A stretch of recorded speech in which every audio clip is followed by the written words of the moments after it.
Hello, Diederik. Good morning, Emma. How are you today? I'm actually quite good today. Yeah, why not? And you? I'm also good. We're going to discuss the very interesting topic of making a brochure and why we decided to create the SUM brochure. So, can you tell us a bit more why we decided to, when we were updating our playbook, why we decided to scrap the playbook and then create this innovative brochure instead? Enough brochure, eh? Yeah, so it's funny to see everyone's reaction when we use the word brochure. Everyone is like, brochure? Isn't that from the 60s? But why we decided to make a brochure for ourselves is I recently was in the lead of a very interesting project. We launched a new bank in the Netherlands called Incipher, which is the typical digital bank, but specifically for Islamic people. And if you would just build the typical bank funnel there, you would offer the possibility for people to open a bank account, and maybe they could subscribe for a newsletter, and they have a contact form. So that's all what it has in that website. We designed and we built that. But especially their concept needed more explanation. I just knew up front that to convince people to become client at Incipher, since it's such a new concept in the Netherlands, quite a lot of people would probably experience a barrier to actually open a bank account there. Yes, of course you have your website, but that's where I said to Mohammed, the owner, like, maybe we should use a brochure, like a document people can actually download to get them informed in more detail on what Incipher is all about, what the mission is, and yeah, basically more detailed information than what you would normally find on the website. Well, Mohammed hired us as like the growth marketing agency, and he looked at me like, he said, "Really, is that the most brilliant idea you can come up with? A brochure?" So I said, yeah, well, my gut feel tells me that's gonna work. Well, he talked to his inner circle, which were also colleagues at other banks. They were like, "Mohammed, that's not gonna work." But he trusted me. He said, "Let's do it." So we made a brochure, and ever since the launch 2-3 months ago, that brochure has been downloaded already more than 700 times. So it's just available in the homepage, and we're not really even pushing it that hard. So the assumption of like, okay, there are gonna come people into a new brand, a new bank, having doubts, like logical doubts, like it's a new bank, you're not going to change your bank one day on the other. Yeah, these people want to be informed in more detail than what they find in the website, and that's what we proved. Actually, at another client, Revicode, we have a brochure as well. It's already there for years, and it's performing really, really, really well. But I wasn't really aware of that thing is, well, I know it's working well, but I never put some more thinking into it. But when I saw it working at Incipher, I was like, but this works as Revicode as well. And that's where you and I got together and we started to think about it, doing some research. And here we are today. We have our own brochure as well. And that's why we're going to enlighten people a little bit on why this is such a good idea to actually have your own brochure. Yes, before we jump into showing our own brochure and the process behind it, let's just talk about if the visitors decide to download the brochure, where are they precisely in the funnel? That's a good question.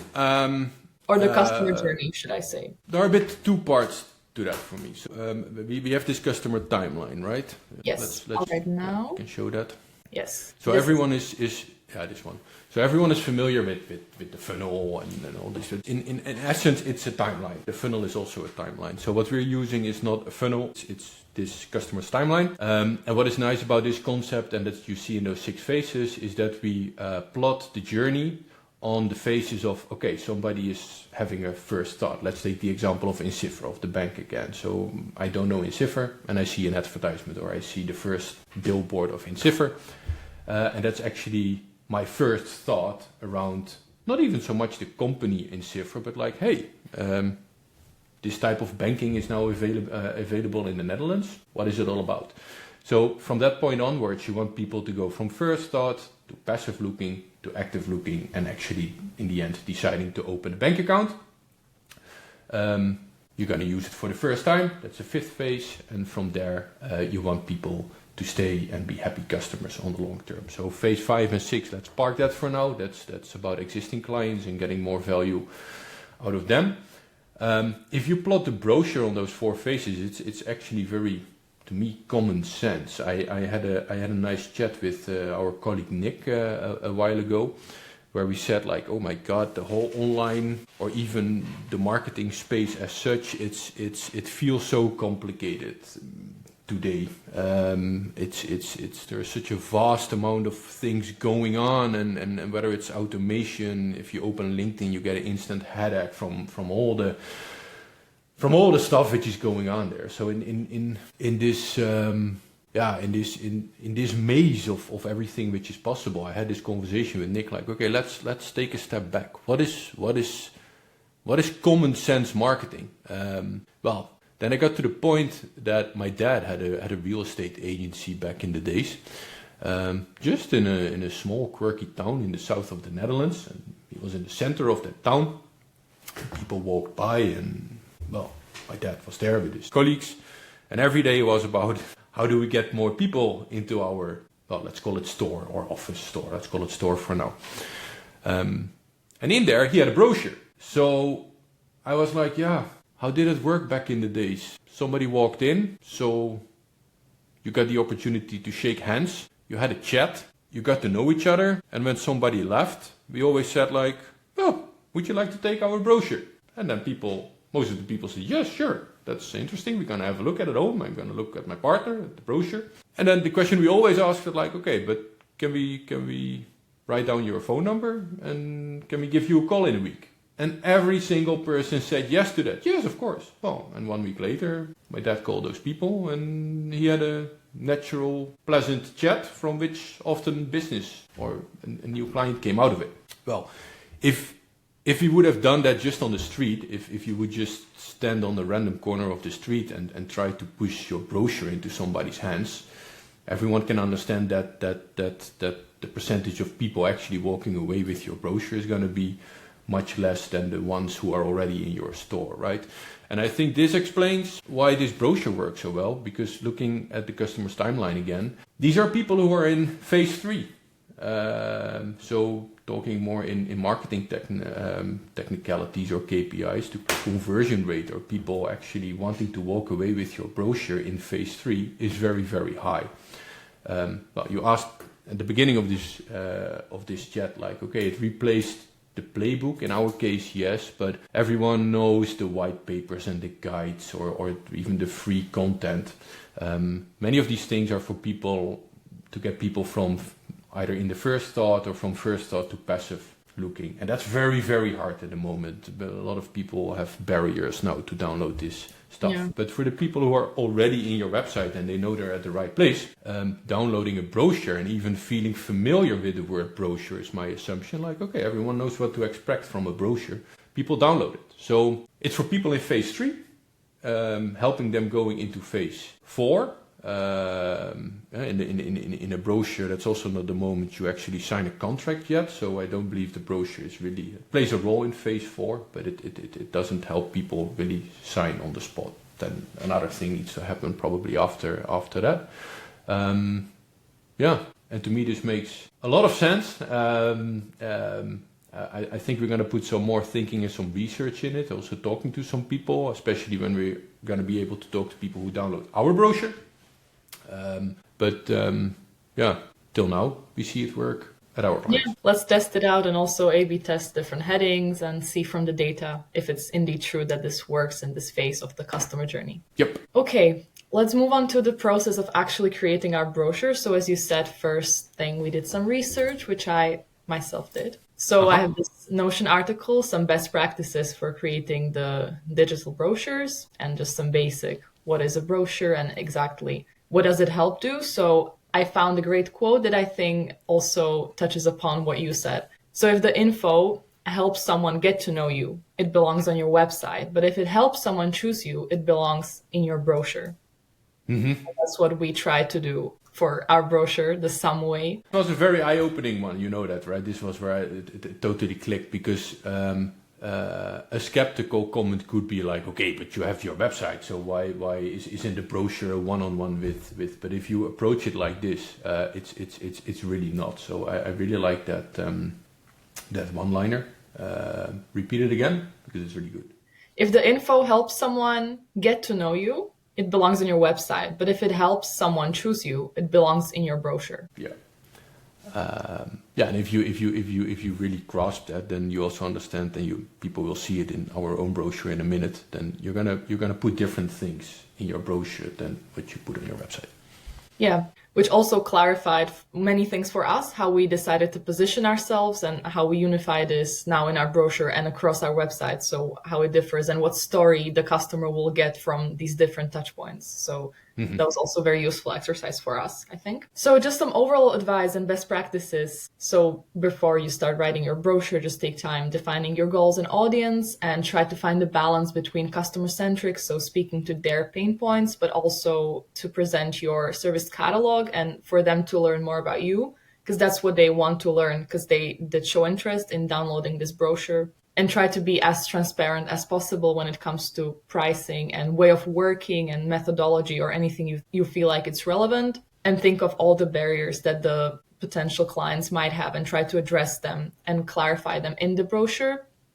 Think like a storyteller. So a narrative arc, which we implemented in our own brochure, it's really nice. And if it follows a logical structure and it flows, it will catch the reader's attention. Design-wise, just some basic breathing space, bold headings, clear CTAs, and really supporting vivid imagery. And then how to use this for better marketing. So of course, include a lead capture form, build a landing page, and use it in email marketing campaigns and social media marketing. And of course, track it and analyze every data you have from that.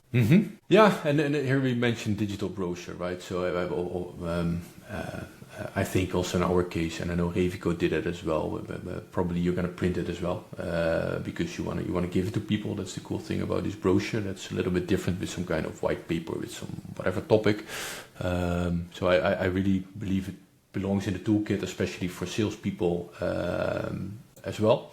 But since it's digitally, and also in my example, just from my dad's company, that's a different topic, not for today, for this video.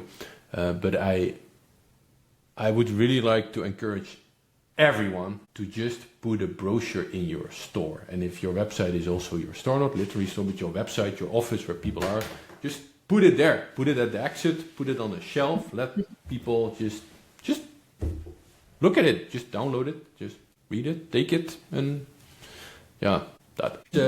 This Notion article will be available for people, right? Yes, we can include it in the link. Yeah. Do we want to share our own brochure now? Of course, let's do that. Let's have a look at this beauty. So the SUM way. We had to make sure we offer some value in this, since it's not like a growth hack or a cheat sheet. So how do we incentivize people to download this? So we move from the customer's pain point, so growing someone's business, and then to us, how we solve this, how we work, think, and deliver what helps them choose us. And that is our philosophy, our manifesto, which is not on the website, so it's only in the brochure, the growth model, and our 3 pillars, and our service catalog in more detail than on the website. And then just a taster of the growth team and what we've done, what clients we work with in the relevant industries, some testimonials and social proof, and a clear CTA to move forward. Yeah, and I know so much expect, but I know especially that middle part, because our sales colleagues, Arjen and Jure, they had already a sort of product catalog. We're not going to put that in the website. We would never do that. But Arjen knows that once he's talking to people, and he was actually sending over that product catalog, he often got like this big aha reply. Okay, now it's like the menu, like I fully get now what you guys do. Well, that's what we decided to put in the brochure. So whether you call it a product catalog, but for me, we proved already that that's also a chunk or piece of information which belongs in your brochure.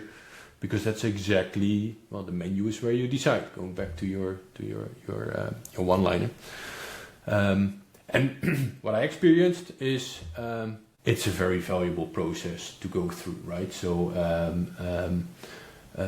while you did this, you took the lead on this, but you got the team together, and it's also the opportunity to once again get together, especially if your story is already out there for a while, because the moment you write it down in a brochure, every single word you put there, you once again think like, okay, was this really truly today our story?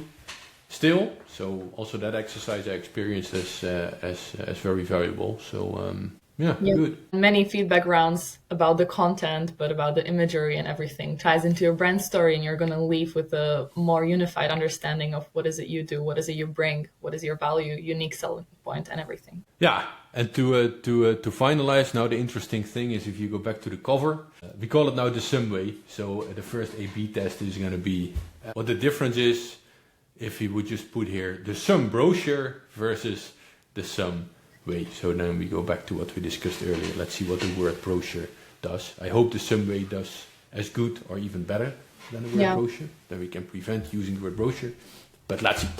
Well done. Nice. Yes, agree. So that's it. Anything about else? posters. No, I don't think so. If people want to find out how to design your own brochure or how to start the process, the Notion article will be in the description. And if someone wants to download our brochure, the link will also be in the description. Very good. Thank you, Emma.